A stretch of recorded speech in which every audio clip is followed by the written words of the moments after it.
बहुत अच्छा opening throw यहाँ पर नीरज चोपड़ा का और सफेद झंडा आपने ऑफिशियल को लहराते हुए देखा। लीगल थ्रो है और 87.03 he will not do it. Gold medal आ गया है भारत को ट्रैक एंड फील्ड में पहली बार।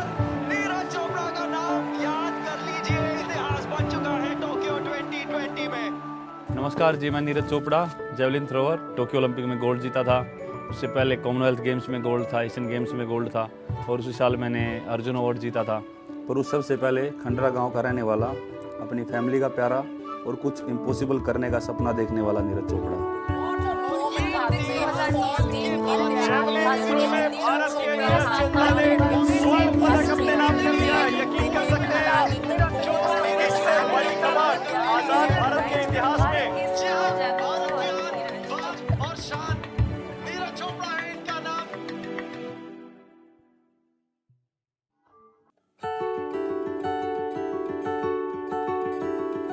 तो वैसे तो मतलब गांव में नॉर्मली था नहीं कुछ स्पोर्ट्स का माहौल, वैसे कुछ थोड़ा बहुत कभी क्रिकेट कभी वॉलीबॉल ऐसे खेल लेते थे।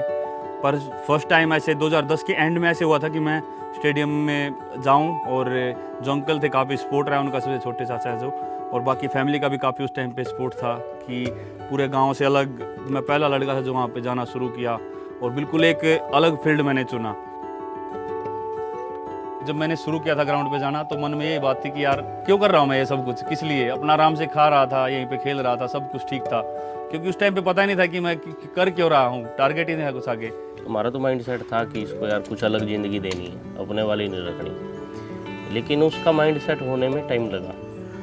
जब तक उसको लगा कि यार अत्याचार हो रहा है, ज़्यादा ही हो रहा है कुछ, तो बेचारा मम्मी पापा को शिकायत करता, वो सुनते नहीं थे। कहते कि यार जो ये कर रहे हैं ना वही है भाई, हम नहीं तेरे लिए बोल सकते।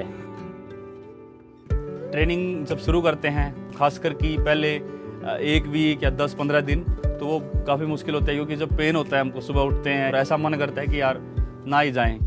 तो शरारती नीरज शुरू से ही था।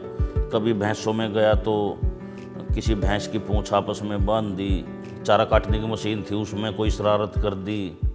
तो ये तो एक बाल सुलभ कलाएँ थी उसकी, वो हमेशा करता रहा और उस पर कई बार ज़्यादा कर देता था तो उसकी पिटाई भी होती थी।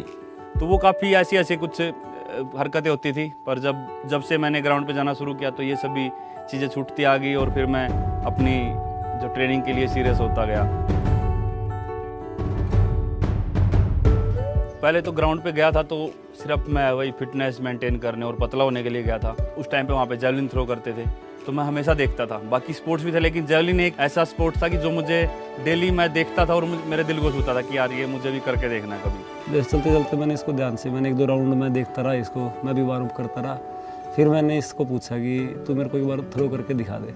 जब मैंने थ्रो करके दिखाया सभी को तो 40 मीटर के आसपास 15-20 दिन में वो कवर किया था। तो यानी इतनी दूर नहीं फेंक रहा था, लेकिन जो इसकी आर्म बहुत फ्लेक्सिबल थी, तो जेवलिन के लिए मस्ट नीड चीज़ है।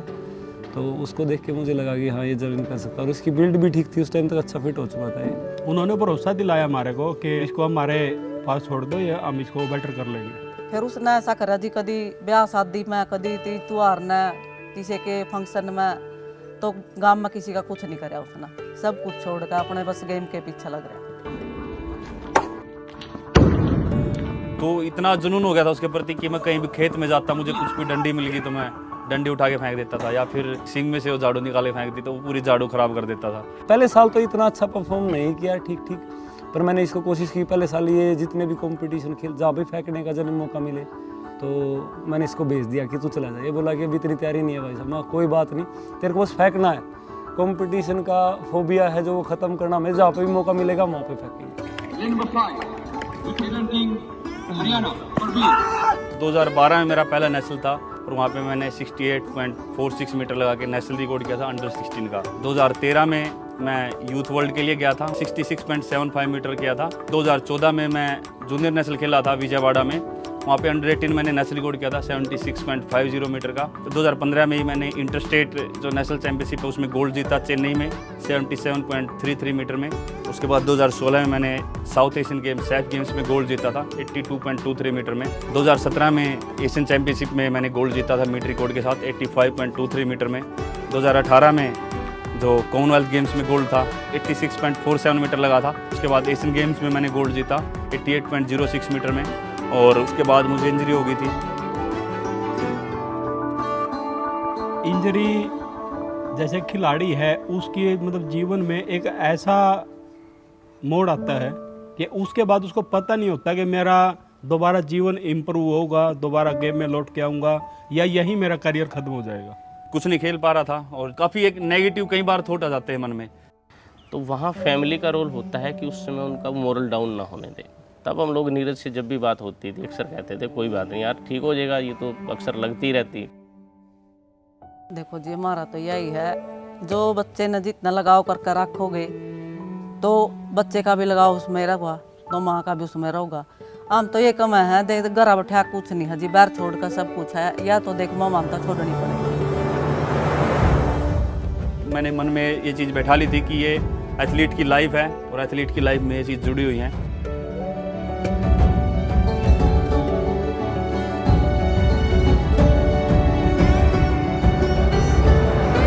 ये चीज़ें सेक्रीफाइस के बिना नहीं मिलती है।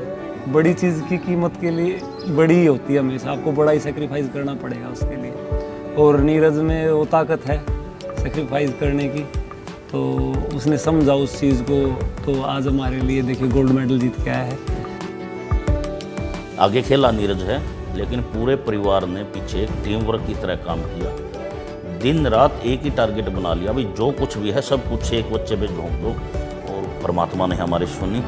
अभी जो है वो हमारे सफ़र की ना शुरुआत है।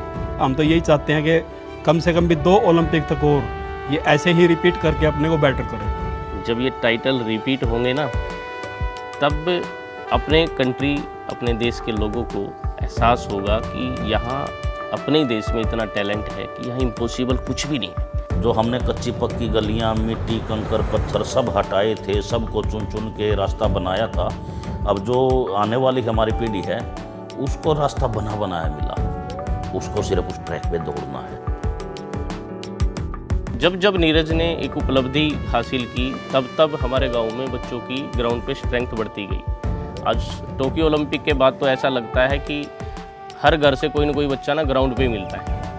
आज 1 मेडल आया है, या ओलंपिक में 7 मेडल आए हैं, इसकी जगह आगे 10 आएंगे, फिर उसके आगे 20 आएंगे। फ्यूचर जनरेशन के लिए मेरा एक ही मैसेज है कि आपको किसी भी चीज़ में इंटरेस्ट है, उसमें चाहे स्पोर्ट्स है या स्टडी है, ई स्पोर्ट्स हैं, या फिर डांसिंग है, सिंगिंग है, आप किसी भी फील्ड में जाओ, अपना मन से खुश हो के उसमें मेहनत करो और आपको ज़रूर उसमें सक्सेस मिलेगी।